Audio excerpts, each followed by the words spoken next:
Welcome to episode 22 of the Cashflow Connections podcast. The topic for today is what does it take to raise $100 million?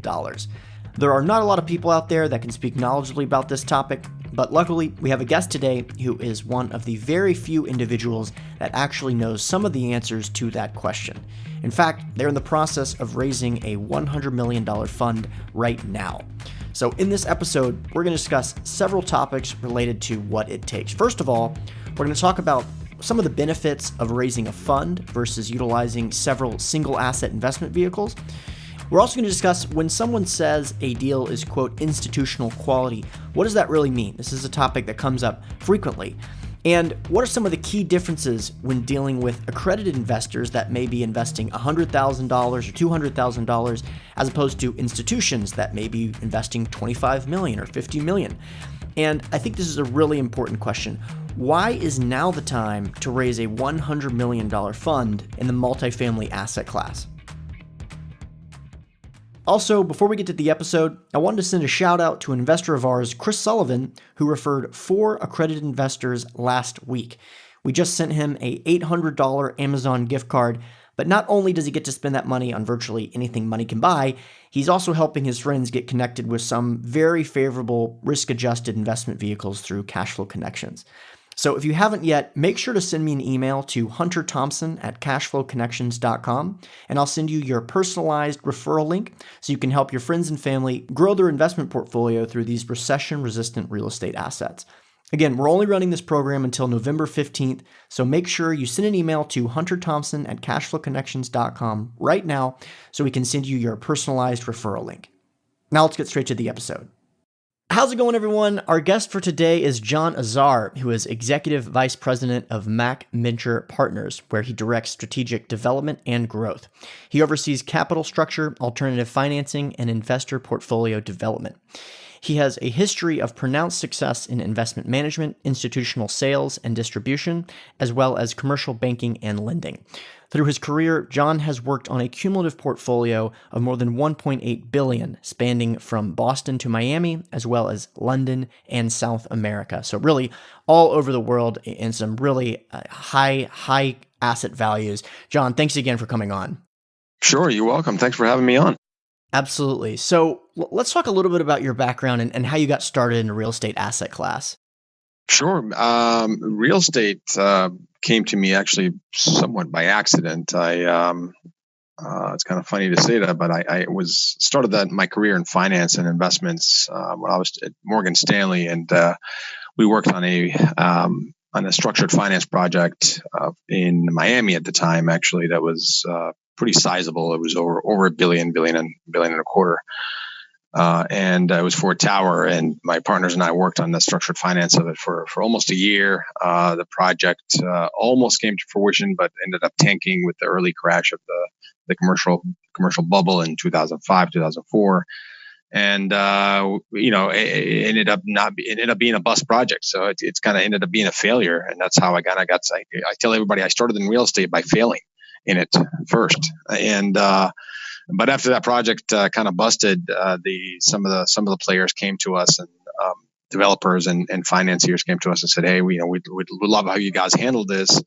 We'd love to work with you on future projects in the Boston and New York area if you'd be willing to do that." And we said, "Hey, we'd love to do that." And so we ended up hanging our shingle and opened up a firm at the time that was called Boston Venture Partners. Actually, an early iteration of it was Boston Venture Partners, and kind of started doing structured finance projects for large mixed use development projects, including luxury conversion housing in Boston area, New York area.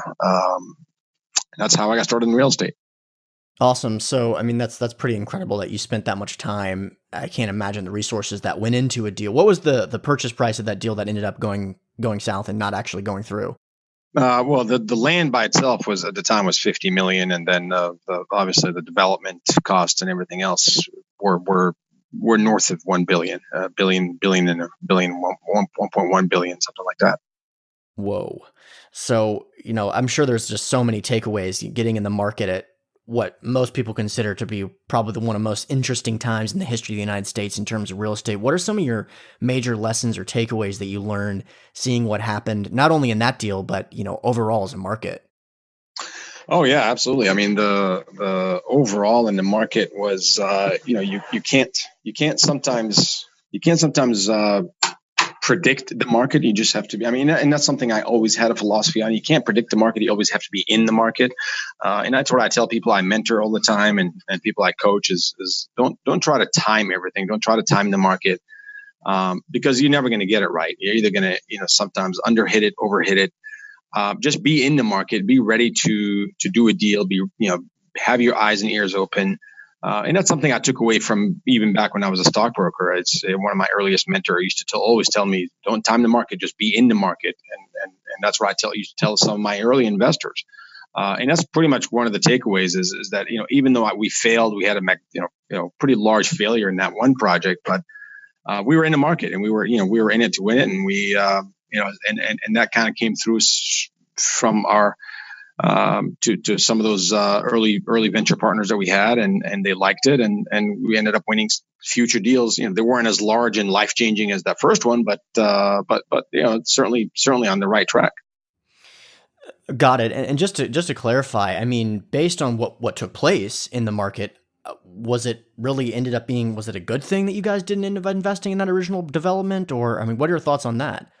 Oh, yeah, absolutely. I mean, well, it was a good thing back then, especially for Miami, because Miami, that was the early crash of Miami, and Miami didn't end up recovering into 2010, 2011.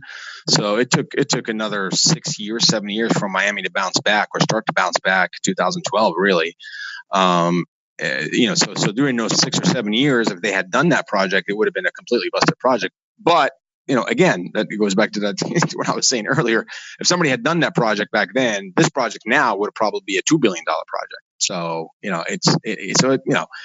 yes, hindsight is 2020, but at the same time, you would have probably had a pretty painful 7-8 years, but you would have made out pretty well by now, because that land, I guarantee you, is worth probably doubles what it was worth back then. So tell us a little bit about MACC Ventures then, like where you got started and what are your bread and butter opportunities look like at this point? So MACC Venture Partners we're really an owner operator of multifamily complexes across the Southeast, where we look for apartment complexes that have some sort of value add component, and in mostly the B class. We will look at A class and luxury, but that's not our forte. Our forte is really B class, B minus. And we buy anywhere from that. We right now we operate a large part in the Carolinas and Georgia, but we're also expanding into Tennessee. We own in Florida as well. We own in Texas. But our major concentration, the heat map, if you were to look at it in our portfolio, would be mainly the Carolinas and Georgia. Okay, got it. So southeast in that area. What risk profile do you predominantly focus on? You mean risk? What do you mean by risk profile? You mean class size? Or? Yeah. So let's say development, stabilized, value add, core, etc. We only do stabilized. We don't necessarily do. I mean, we do stabilized, value add. We would get into semi-stabilized, but it would have to be it would have to be a situation where we're getting it with a certificate of occupancy of some sort. So we don't do development from the ground up. We don't do construction. We don't do development. But we will buy something that is almost stable, that is a new construction, that's got a maybe it's 10 or 20% away from being fully stabilized. We'll get into that situation, but that's about as close as we'll get to non-stabilized. Okay, that makes sense. So let's say, for example, there's a newly developed 2017 build, or let's say even 2016 build. They've been renovating the property. It's completed. Now they're occupying the property, and maybe it's 70% occupied in a market that's 90% occupied, something in that range. That's correct. Yeah. I mean, we'll even do a project where it's 70% occupied as a whole, or 60% occupied as a whole, maybe built in 2 phases or 3 phases. And maybe the last phase is not yet occupied at all, but will be delivered with a CO, with certificate of occupancy. We'll get into that situation where we have to just ramp up occupancy from 70% to 90, 95%. We'll do that on a new construction. Okay. Okay, got it. Now, this is definitely what I wanted to have you on to discuss. You guys are in the middle of raising $100 million fund, which is pretty amazing. So, tell us briefly why you decided to utilize the fund structure generally, and as opposed to purchasing one-off properties, and the size of the fund. Kind of speak to the magnitude of what you guys are setting out to accomplish. Yeah, I mean, the fund really came about because we wanted to be more competitive in the marketplace, in winning more acquisitions, and we found ourselves at a disadvantage with a lot of the institutional funds, a lot of the pension funds out there, self-directed funds that were really their value they were bringing to the table was time execution. It was a lot quicker than what we were able to do. A lot of what we do in our normal syndication is we lock up a property and then we do our due diligence period, which has to be, we generally ask for 30 and 30. For those of you who don't know what 30 and 30 means, it's 30% due diligence and 30% to close. And so that 30 days due diligence, 30 days to close. So that 30-day due diligence is what was really killing us in terms of timing, because a lot of what we use a lot of that time for is to make sure that we shore up our capital, and the equity is all there for our deals. And a lot of the deals we were losing were people who already had ready to deploy capital, and they were coming bidding against us and saying, well, we'll be able to kind of shorten that time frame to maybe 10 and 30 or 10 and 20 and be able to close the deal in 30 or 40 days. And that's just not something we're not comfortable doing. So with a ready to deploy fund at our discretion, we'd be able to pull the trigger a lot quicker on deals like that and be more competitive. Okay, got it. And what's your predominant role in the fund's duties? I'm one of the fund managers, one of the two fund managers. My brother Tony is the other manager, and he's the CEO of MACC Venture Partners. We have analysts working for us as well, and we outsource the fund administration to a third party admin. So that's generally the overall structure of the fund. Okay, got it. Now, in the past, have you guys raised funds in the past to have the capacity to purchase multiple properties, or is this the first one that you guys are utilizing? Yeah, so that's a good question. We've raised smaller funds, and in fact, we have now concurrently, smaller funds that we raise that are almost like pass-through funds. They're not a true fund in this, similar to the big $100 million fund that we have. They are funds that are dedicated to acquiring very specific properties, either 2 or 3 or maybe a portfolio of 4 properties. So there's an identifiable target on those funds, and a lot of people sometimes just buy into these funds specifically for those identifiable targets. So this way they're able to when they put their money, they know that they're investing in these 2 assets specifically, or this 1 asset specifically, or this 3 assets specifically. And we've done that successfully. We've raised a couple of different funds that way. They're very small funds. They're in the $4 or $5 million range, but we're able to attract a lot of our traditional investors who we've had throughout the years, who are high net worth investors or accredited investors. A lot of them prefer to invest with us that way as opposed to investing in a big fund. It's also a threshold issue as well. The $100 million fund has a minimum threshold of $500,000 as opposed to our smaller funds that usually have a threshold of $100,000. Okay, yeah, that's definitely an interesting topic that I want to discuss with you. So what are some of the key differences when raising capital from typical accredited investors, let's say with a $100,000 investment, versus raising capital from major institutions with a $500,000 or $1 million minimum investment? Well, I mean, the biggest thing is your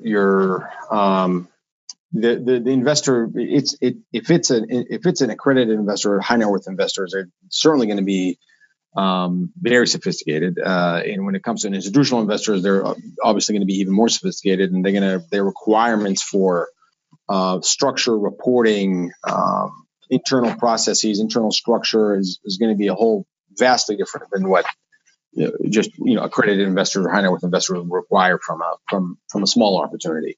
Not to say that that the structure of the company does not matter. It does, certainly for the other investor, but there are certain triggers that institutional investors will look for in a company before they invest in. If they're going to invest in a larger funds, you have to have certain processes, certain in place in company processes, certain hierarchical structures within a company.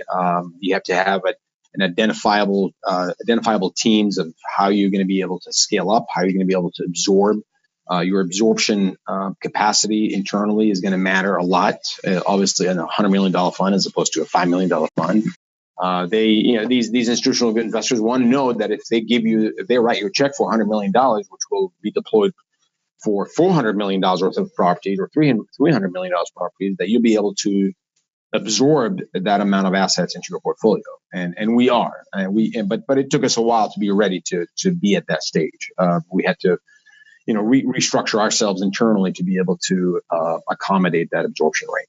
Interesting. Okay, that's really important. And just to clarify for the listeners, so they're raising $100 million in equity, leveraging it at somewhere between 3-to-1 and 4-to-1, which results in $400 million worth of real estate. So really, you have to have systems in place to manage that type of absorption, especially because the leverage is really, really maximizing the value you're going to get out of that capital raise. So definitely something that's interesting. And also, I might add, we have not done, Cashflow Connections has not done deals directly with institutional investors. So it's an interesting component to kind of consider when institutional investors are going through due diligence as opposed to accredited investors. It makes it a big deal. That's actually something I want to talk to you about. And frequently you hear people say this is an institutional quality deal or this is an institution deal. What does that mean from your perspective? Well, what it means is that institutional have certain requirements, not only as far as the structure of the company is concerned, but also as far as the deal is concerned. A lot of institutional buyers or institutional operators out there, they have very specific investment requirements on their acquisitions. So it's anything from the construction of the property to obviously the strength and operation of the operating company, such as us. From the property perspective, an institutional quality property would usually is probably going to be mid to late 90s vintage. They don't usually like to look at anything below 1997, 98, 99 time frame. They usually have to have a minimum of 9-foot ceilings as far as the units are concerned internally. I know it kind of sounds weird to look for units that are you're measuring ceiling heights to figure out whether it's institutional quality or not, but that does matter. A lot of investment mandates do require them to have 9-foot ceilings in their properties. You have to have certain management, portfolio management tools in order for them to qualify. You have to have certain rent management software. You have to have certain management criteria as how you're going to be managing the property yourself as a property manager. Your due diligence requirements, your leverage requirements certainly goes into it. A lot of them may or may not require certain maximum leverage requirement or minimum leverage requirement. Some institutions also require the operator or the sponsor, the main sponsor, to be an owner operator, such as us. A lot of them have that as a requirement, that you have to also be the manager of the property, not just the sponsor. And to make that clear, sponsor is generally the asset or the entity who's acquiring the property, and but there are a lot of sponsors out there who are not necessarily operators. We are both. We are owner and operator. That's what I said in the beginning, and that sometimes really differentiates us in the marketplace. Even though there's a lot of owner operators out there, but there are some owners out there that are not operators. Got it. That makes sense. What are some of the ways to acquire these relationships? When you source relationships with these institutions, how do they typically find out about you? How do they get in touch with you? How do those original and early conversations take place? It's a combination of things. It's not just them reaching out to us. It's a lot of it is us reaching out to them. We meet each other either at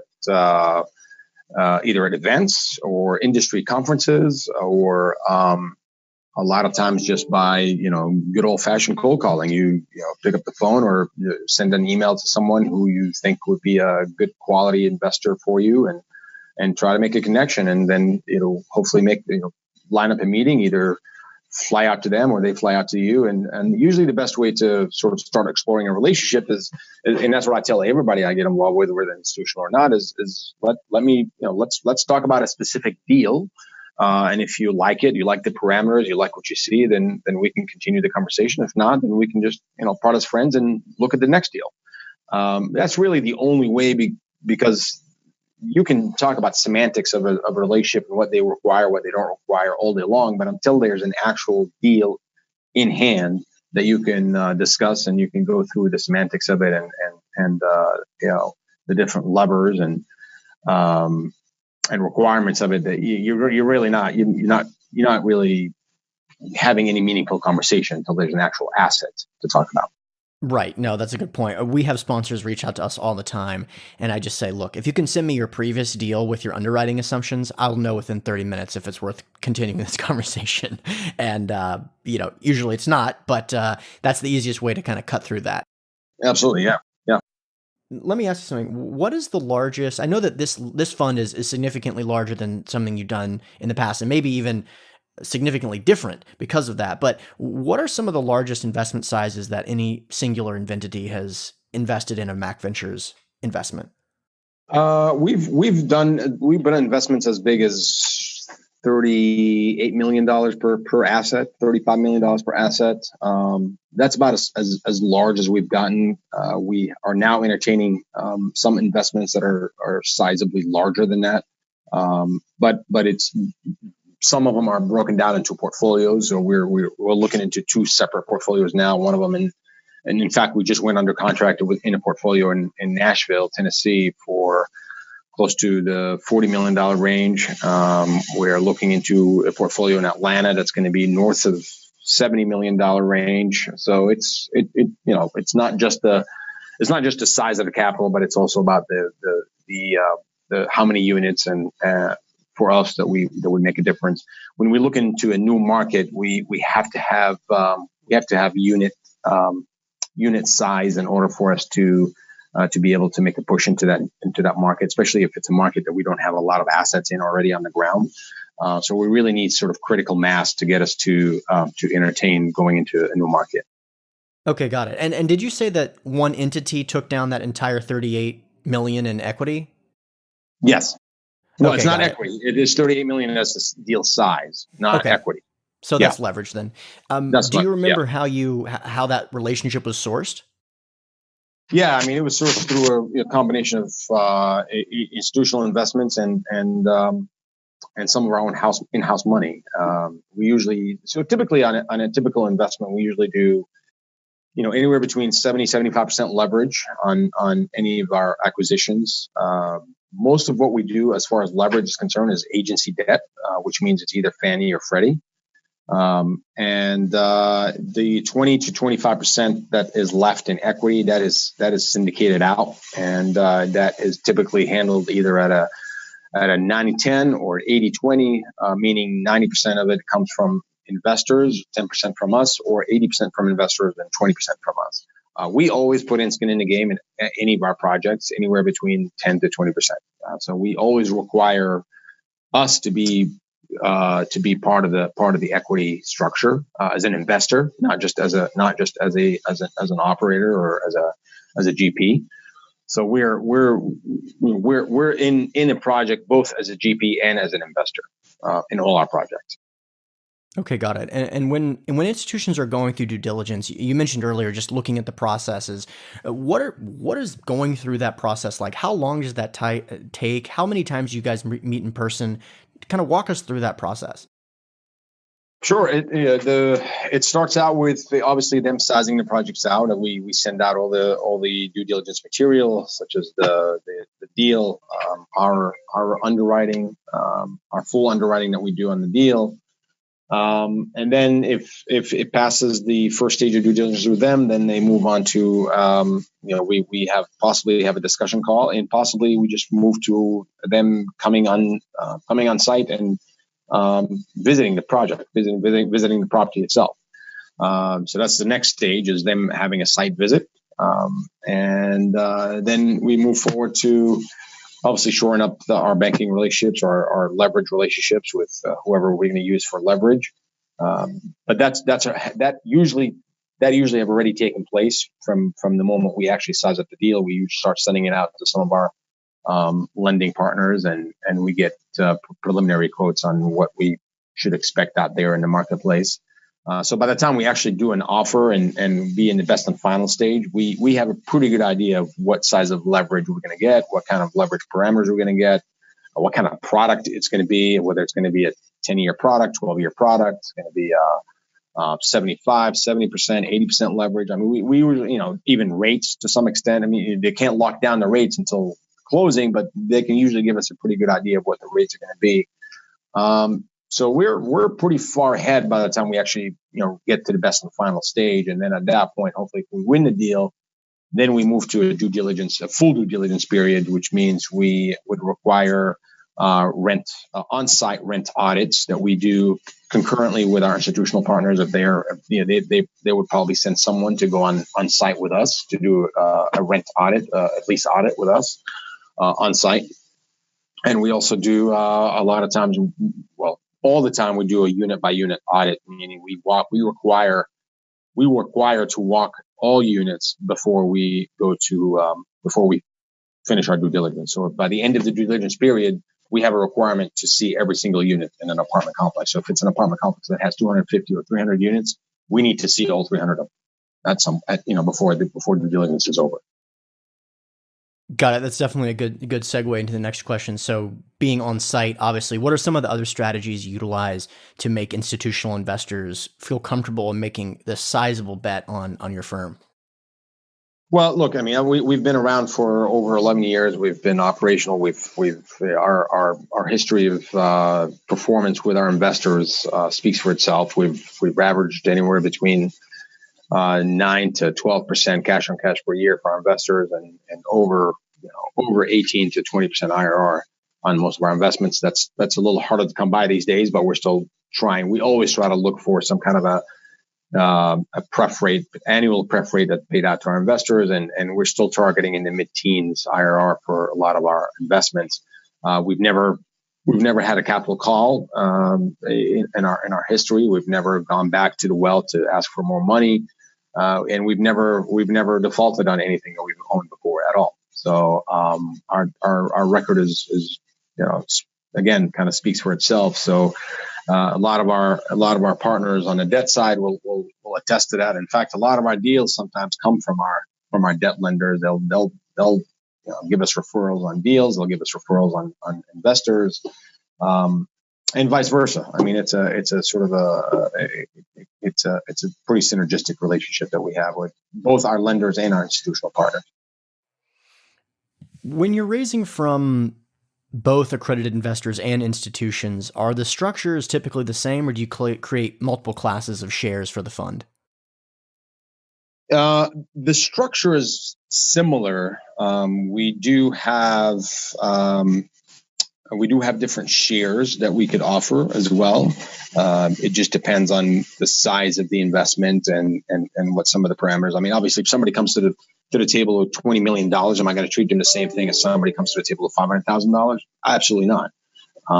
So there's going to be a different give and take that we can discuss with the size of investments. Okay, makes sense. And are you guys partnering with other capital partners or broker dealers, or is this mostly sourced through MACC Ventures exclusively? Right now, it's MACC Ventures, but we have started speaking to some broker dealer representation. So we could have in the next couple months, we could probably have some broker dealer representation. Okay, got it. And as you are raising capital, do you already have a significant portion of assets that are already identified? And kind of walk us through that process in terms of the timing of identifying opportunities, calling for capital, raising capital, et cetera. Yeah, I mean, our pipeline is very robust as far as assets are concerned. I mean, finding assets is not necessarily the problem. Finding assets that make the right numbers, that's a different issue. We look at a lot of assets and we kiss a lot of frogs before we find the right prince. So and even when you find the right asset, it's tough to predict that you're going to win that bid or not, because it goes back to that what I said earlier in my conversation. We lose a lot of bids just for money that, I don't want to say stupid money, but it's money that has a lot less threshold for their investment requirements than we do. I mean, if you're going against the bid with someone who their investment mandate has them going as little as maybe requiring maybe 4%, 3%, 4% on their cash on cash annually, or maybe even not requiring an annual cash on cash at all, and you have a requirement of hitting 8-9% pref rate or on cash, they're gonna win every day. I mean, they'll be able to crush you on the numbers, and that's what we're sometimes faced against, is that we come across these guys that are either funds or institutional funds that may have an investment mandate that have very low threshold as far as investment requirements are concerned. We just can't win, and I don't want to win against them, because my money is gonna have a lot more stringent requirement than their money, and that's going to be a losing proposition to go against them. Got it. So one of the, there's different strengths and weaknesses to the fund structure. I always prefer funds because the diversification alone, I think, makes up for some of the challenges it presents. There's always a challenge with the capital call provision, and this is when investors are called to fund their committed capital amount. Talk us through kind of what happens in that process. What happens if investors fail to fund their capital commitments, and how you guys structure that? Well, look, I mean, you technically legally have the right to pursue legal action if somebody if you have a signed capital call commitment and you do a capital call and they don't come through. Most companies have a legal right to kind of pursue legal avenues, but let's face it, you don't want to start off in a relationship with an investor with a dynamic like that. So. And plus, do you really want to have an investor who doesn't want to invest with you at the end of the day and kind of force them into an investment? That's really not good either. So, right. At the end of the day, you kind of try to work it out. If they don't want to invest, hopefully you'll part as friends, and maybe they'll invest the next time, or you'll work something out, or maybe you'll get to the bottom of what why are they reticent to invest with you in this particular? Why do they not want to fund their commitment? Is it because of something on their end that happened, or did they have a shortfall on their end? Did something go wrong on their end? I mean, you really kind of try to find the bottom. I'm not saying it's, you let them go carte blanche and kind of give them the freedom to back out on their capital commitment. Absolutely not. But at the same time, you got to really be able to walk a fine line between sort of legal action and maintaining a good relationship with investors. Sure. How long do you have to deploy this $100 million that you guys are raising? 24 months. Okay, got it. And so about $400 million worth of real estate. You mentioned that you have just an incredible deal flow. The problem is finding the right deal. So how are you able to stay picky when looking at that many properties? Or actually, give us an idea of how many properties that'll entail, because some of these properties may be large enough to make a significant dent in that. I mean, what are you guys looking at in terms of that? Oh yeah, I mean it really depends. I mean, we look at different properties that are different sizes, and I mean if you look at a portfolio of maybe 3 or 4 assets that's maybe 50, 60, 70 million dollars, that right there will take down 25-30% of your fund.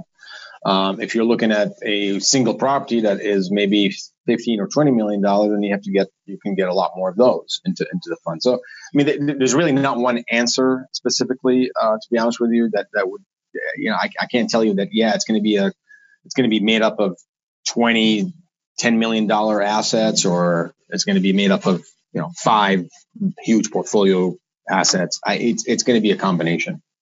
It's whatever hits our performance requirements. It's if the numbers are right, the timing is right as far as hold periods are concerned. I mean, we typically target a hold period between 3 and 5 years. That's what our average hold period is. Our sweet spot is about 4 years or so. So if a property is not really going to hit the parameters of performance within that time frame, then it probably doesn't fit our portfolio. If it does, then it probably does. Okay, got it. This is something we've interviewed a lot of multifamily operators, and there's definitely certain markets that are extremely hot. Why is it that now is the time that you're raising this very large fund in the multifamily asset class? Well, look, you got to look at deployment. I mean, if we're right now coming up on a period where we're probably going to have some kind of pullback in the marketplace. I mean, everybody knows that. What that pullback and what that dip in the marketplace is going to look like, I don't know. I think a lot of people would agree that's probably not going to be a crash scenario. It's probably going to be more of an adjustment of some sort, maybe a slight hill, or as opposed to a mountain. But either way you look at it, it's probably going to present pretty favorable opportunities to buyers like us in between 2019 and 2020. So if we can sort of hold off between now and the next 18 to 24 months, or even really 20 months or so between now and the next year and a half, we're probably going to start seeing some really incredible opportunities for us as buyers in the marketplace, and that really coincide greatly with the timing of raising our capital. Because if we take the next year to 2 years to raise capital, and then we start to deploy it, even throughout that time, let's say in the next year, we start to deploy some of the capital. I think we're going to start hitting some really great deals, and it's gonna really benefit our investors. So that's really why. I mean, a lot of times, it goes back to my earlier comment about you can't time the market; you just got to be in the market, and that goes back to my timing. Is my issue of timing is if we're in the market, if we're raising money, if we're ready and willing and able to jump on deals when we find them, and when that timing comes through, we'll be able to benefit our investors so much more than just sitting idle on the side and saying, well, is it now? Is it now? Is now is the time? Is 2 years? Is 2020 the time to go out and raise funds? And then you'll probably hit it, and you'll probably miss it. So if you go out to the marketplace in 2020 and start raising money and not start deploying it until 2021 or 2022, you'll probably miss out on a year or two of growth that you could have had if you had already have a fund in place and ready to kind of take advantage of the market.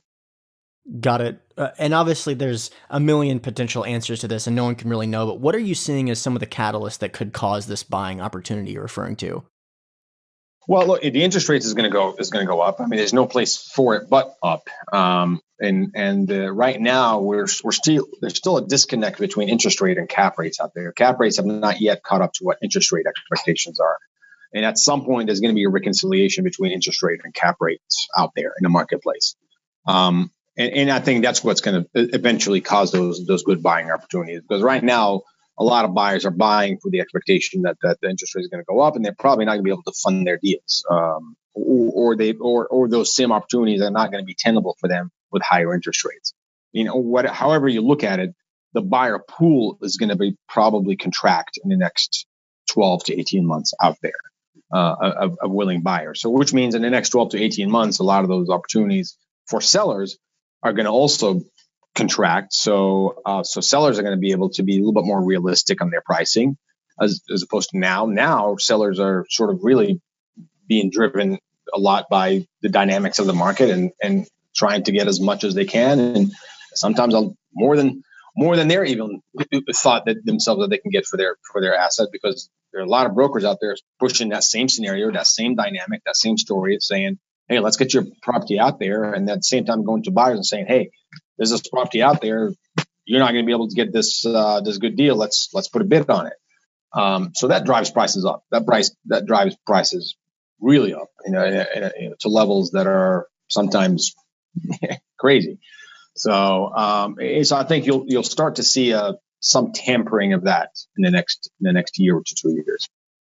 Your mention of cap rates and interest rates is definitely something I wanted to touch on. Do you think that we're going to see a 1-to-1 ratio at some point in the near future in terms of, let's say that interest rates move up 200 bips, that caps rates move up 200 bips?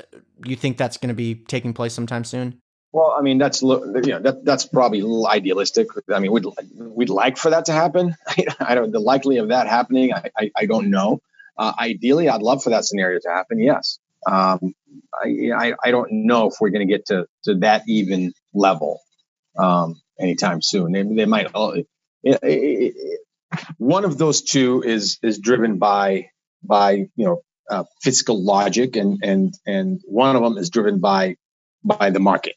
So right. the market will always dictate one of them, and the market is never always rational. So that's just never going to happen. You're never going to have 100% rational market at all times, where you're always going to have fiscal responsible decision making happening on the interest rate. So that is.